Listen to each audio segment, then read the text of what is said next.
ಶುಭೋದಯ, ನಮಸ್ಕಾರ, welcome to Yoyo Kannada. ಬನ್ನೀಗ ನೋಡೋಣ ಕರುನಾಡಿನ ಪ್ರಮುಖ 5 ಬ್ರೇಕಿಂಗ್ ನ್ಯೂಸ್ಗಳು.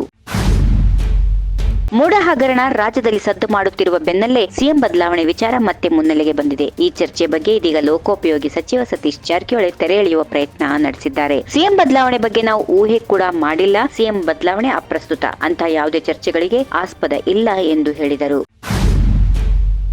ರಾಜಭವನವನ್ನ ಬಿಜೆಪಿ ಕಚೇರಿ ಎನ್ನುವುದಾದರೆ ವಿಧಾನಸೌಧ ಕಾಂಗ್ರೆಸ್ ಕಚೇರಿ ಎನ್ನಬೇಕಾಗುತ್ತದೆ. ಆಡಳಿತ ನಡೆಸುವ ಸರ್ಕಾರವೇ ಪ್ರತಿಭಟನೆಗೆ ಕೂರುತ್ತಿದೆ ಎಂದರೆ ಅದು ಸರ್ಕಾರದ ಸಂಪೂರ್ಣ ವೈಫಲ್ಯ ಎಂದು ಪ್ರತಿಪಕ್ಷ ನಾಯಕರಾದ ಆರ್ ಅಶೋಕ್ ಟೀಕಿಸಿದರು. ಕಾಂಗ್ರೆಸ್ ಸರ್ಕಾರ ಅಧಿಕಾರ ದುರುಪಯೋಗ ಪಡಿಸಿಕೊಳ್ತಾ ಇದೆ. ಆಡಳಿತ ನಡೆಸುವವರೇ ಪ್ರತಿಭಟನೆ ಮಾಡುತ್ತಾರೆ ಎಂದರೆ ಸರ್ಕಾರ ವಿಫಲವಾಗಿದೆ ಎಂದು ಅರ್ಥ. ಕಾಂಗ್ರೆಸ್ ಕಚೇರಿ ಮಾಡಿಕೊಂಡು ಅದರಂತೆ ಸರ್ಕಾರ ನಡೆಸಲಾಗುತ್ತಿದೆ ಎಂದರೆ ಅದನ್ನ ಒಪ್ಪಿಕೊಳ್ಳುತ್ತಾರಾ? ರಾಜಭವನ ಎಂದರೆ ಸಂವಿಧಾನ ದತ್ತವಾದಂತಹ ಅಧಿಕಾರ.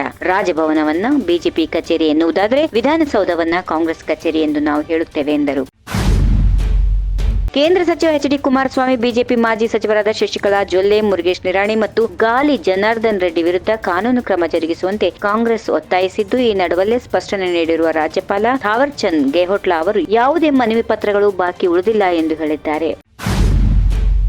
ಕಳೆದ 2 ದಿನಗಳಿಂದ ಮುಂಬರುವ ಚನ್ನಪಟ್ಟಣ ವಿಧಾನಸಭಾ ಕ್ಷೇತ್ರದ ಉಪಚುನಾವಣೆ ಸಂಬಂಧ ರಾಜ್ಯ ಬಿಜೆಪಿಯ ಹಲವು ಹಿರಿಯ ನಾಯಕರು ದೆಹಲಿಯಲ್ಲಿ ವರಿಷ್ಠರ ಜೊತೆ ಸರಣಿ ಸಭೆಗಳನ್ನು ನಡೆಸಿದ್ರು. ಪಕ್ಷದ ರಾಜ್ಯಾಧ್ಯಕ್ಷ ಬಿ.ವೈ. ವಿಜೇಂದ್ರ ಅವರು ಕಾಣಿಸಿಕೊಳ್ಳದೇ ಇರುವುದು ಚರ್ಚೆಗೆ ಗ್ರಾಸವಾಗಿದೆ. ಪಕ್ಷದ ನಾಯಕರಾದ Basavaraj Bommai, R Ashok, doctor C N. Ashwathnarayan, Arvind Bellad, C P. Yogeshwar ದೆಹಲಿಗೆ ತೆರಳಿದ್ದಾರೆ. ಅವರು ಪಕ್ಷದ ರಾಷ್ಟ್ರೀಯ ಅಧ್ಯಕ್ಷ ಜೆ.ಪಿ. ನಡ್ಡಾ, ಸಂಘಟನಾ ಪ್ರಧಾನ ಕಾರ್ಯದರ್ಶಿ ಬಿ.ಎಲ್. ಸಂತೋಷ್, ಕೇಂದ್ರ ಸಚಿವರಾದ ಪ್ರಹ್ಲಾದ್ ಜೋಶಿ, ಎಚ್.ಡಿ. ಕುಮಾರಸ್ವಾಮಿ, ವಿ. ಸೋಮಣ್ಣ ಅವರನ್ನ ಭೇಟಿಯಾಗಿ ಸುದೀರ್ಘ ಮಾತುಕತೆ ನಡೆಸಿದ್ದಾರೆ.